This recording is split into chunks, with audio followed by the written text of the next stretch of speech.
Yeah. Like, among the... What's a good word to use? I'm gonna use a word that I've seen once before. I don't know if it's a real word, but I'm still use it anyway because it works. Auspicious children that Big Mom has. Katakuri, despite being the strongest, is also somehow the most laid back and somehow level-headed among like all the children. It's kind of amazing. Nah. And also, you know, because of the fact that he's the biggest rank among for bounties underneath Big Mom, who is also an emperor. That also means he's one of like the top 10 fucking bounties in the world, I think. Pretty sure about that? Not necessarily in the world, but that we know of. Definitely high up there, yeah. I'm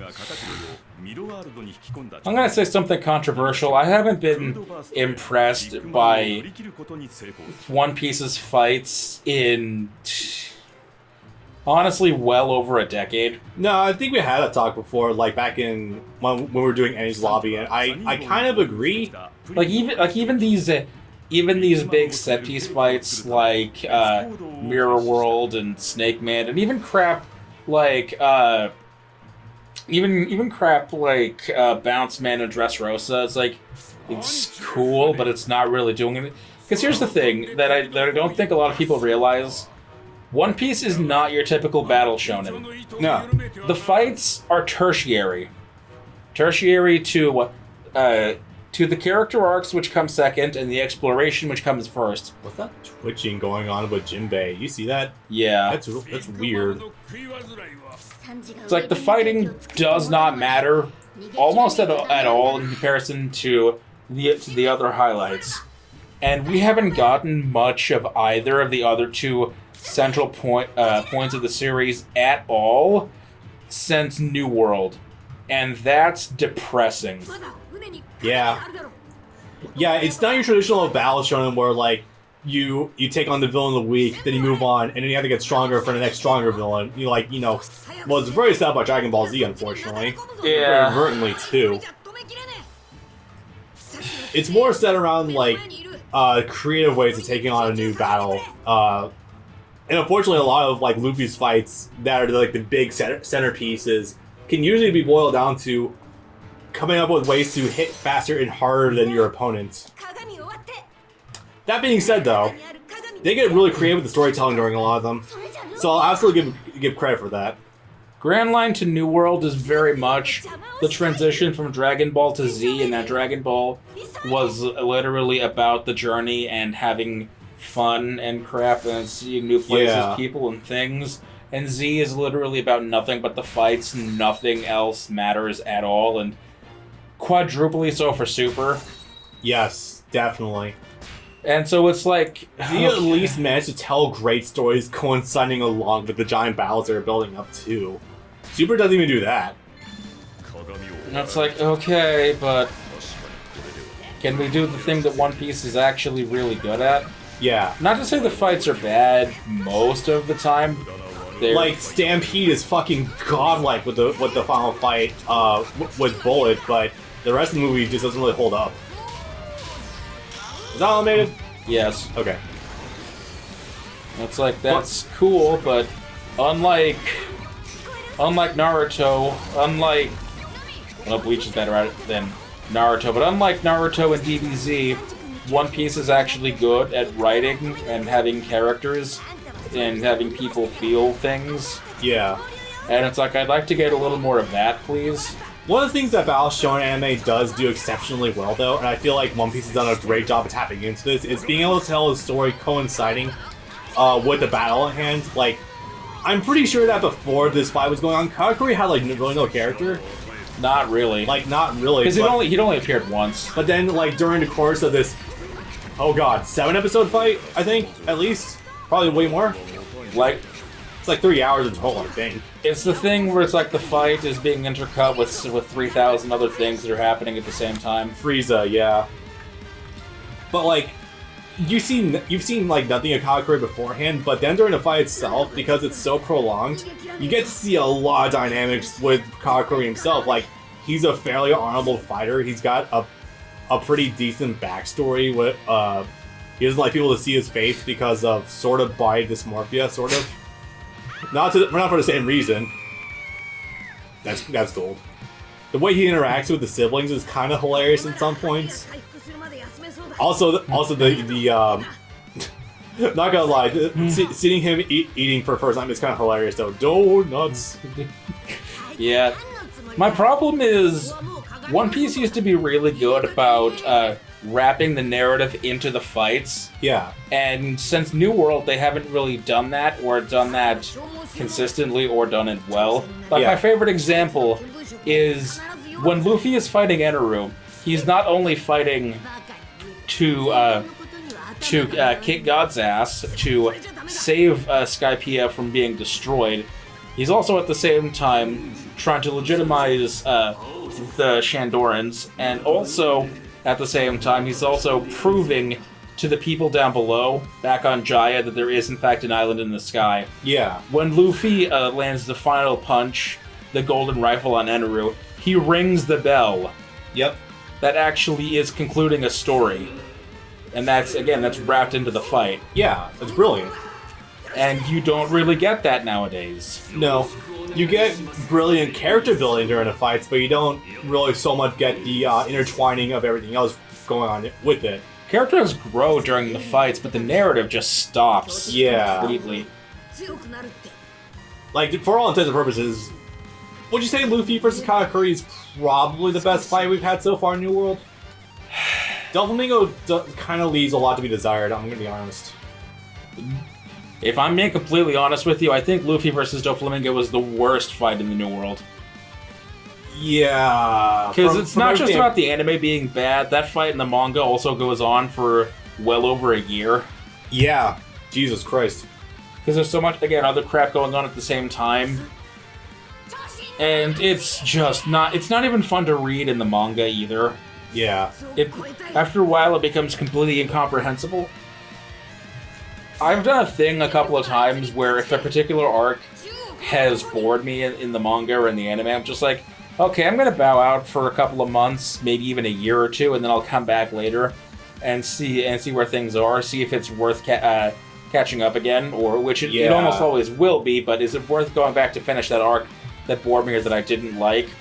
And if I wasn't already committed to Dressrosa at the time, after seeing things like the Sabo reveal, the Luffy versus Doflamingo fight is where I would have bowed out again. Probably, yeah. And to say, and again, this is saying something, because it's also just, because at the same time it goes to say that Luffy versus Doflamingo is worse than Luffy versus Hody Jones. That's rough. That feeling one of the most built-up villains is worse than Droogman. Again, it's not for the sake of the action, although... Yeah. Can I also add something on top of that, too? It's actually something that was just in the prior cutscene with the flashback of Rayleigh, and it kind of does bother me a great deal, because it's very symptomatic of a lot of battle shonen.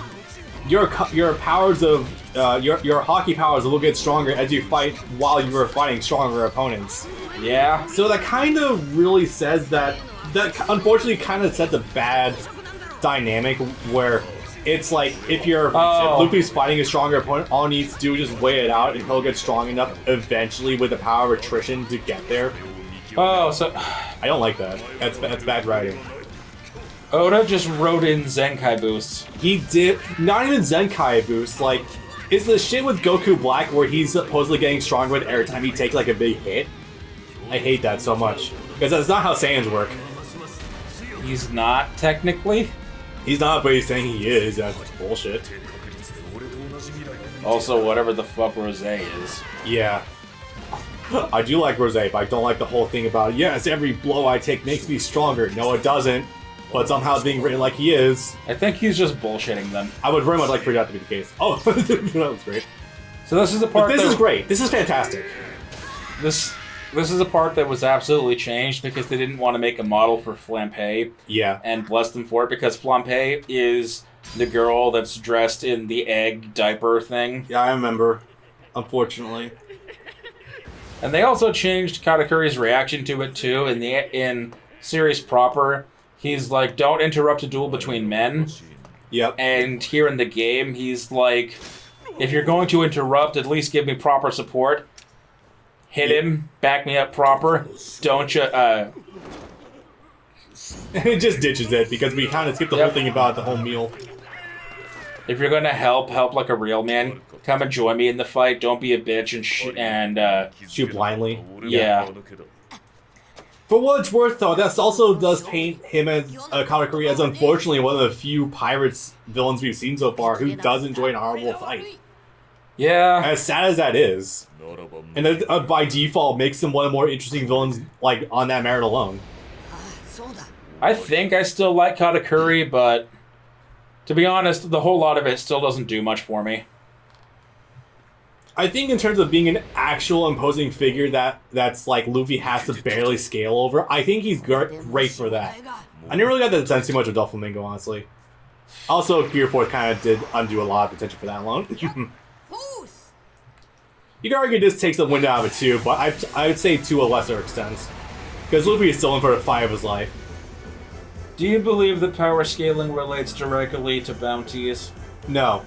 Okay. I mean, you've made that explicitly clear to me already, but I think there is merit to it if they are not notorious for anything else besides, like, just fighting.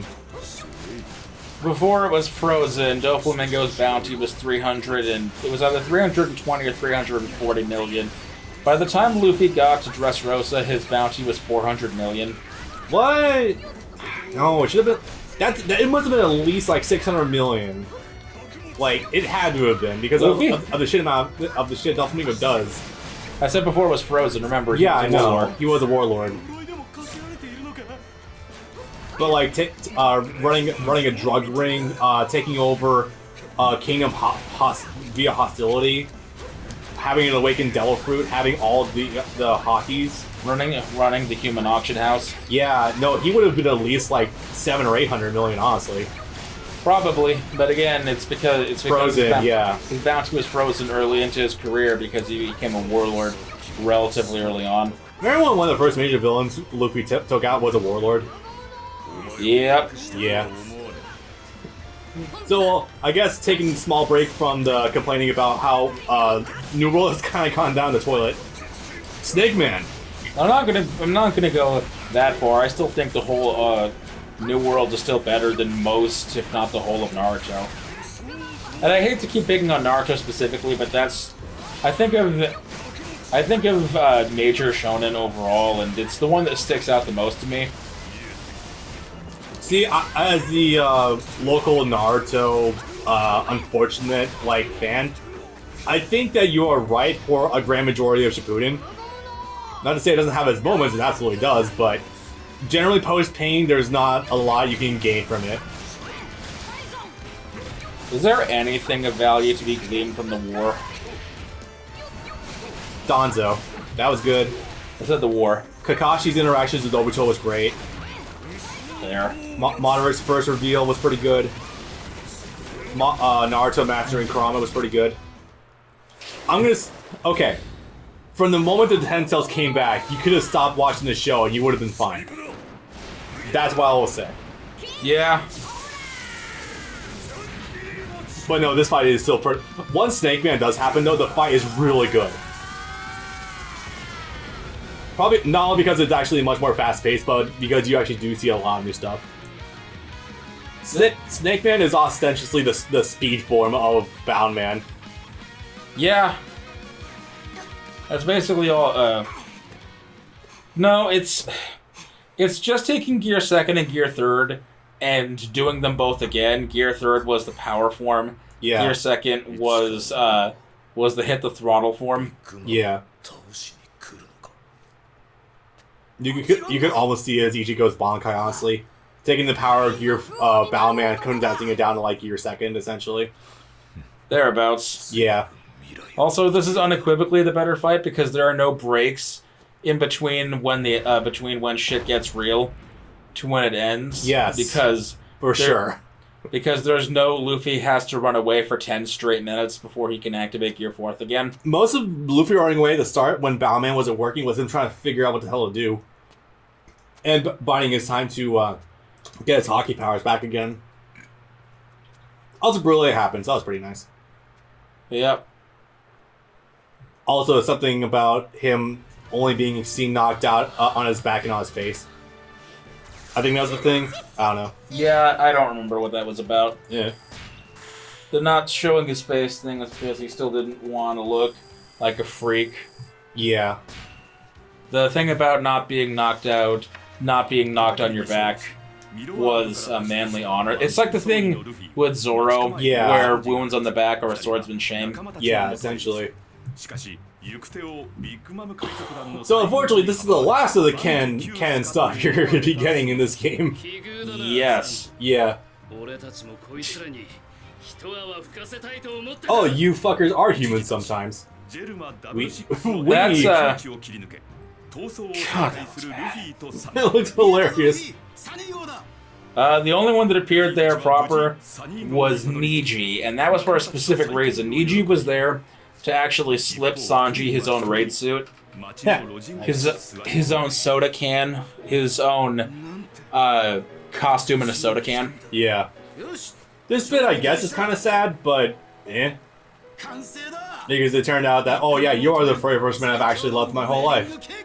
And unfortunately, because of circumstances, can't really do anything about that, so yeah. Sanji gets to steal a kiss, and then immediately afterwards she rips out the film reel from his brain. Oh no, stole a kiss from Sanji and then did that. That's unfortunate. There's the mild levels of tragedy are nice, but it's never touched on like at all. But Pudding has a devil fruit, the memo fruit, which turns people's memories into film reels that she can just observe and manipulate and just flat out erase like that. Yeah. Yeah. It's unfortunate how specific that power is. Would you say this is the most abstract concept that a devil fruit's ever been? Yes. I think so, because like there's no clear rule. I heard actually Tekking talking about it before. I just had to catch the video about it in passing. Like it's very abstract and there's a lot of questions about it, but I feel like that adds to it a little bit. Sometimes leaving things abstract is a good thing, like Berserk does inadvertently, because I feel like we're missing something from that sailing away last bit.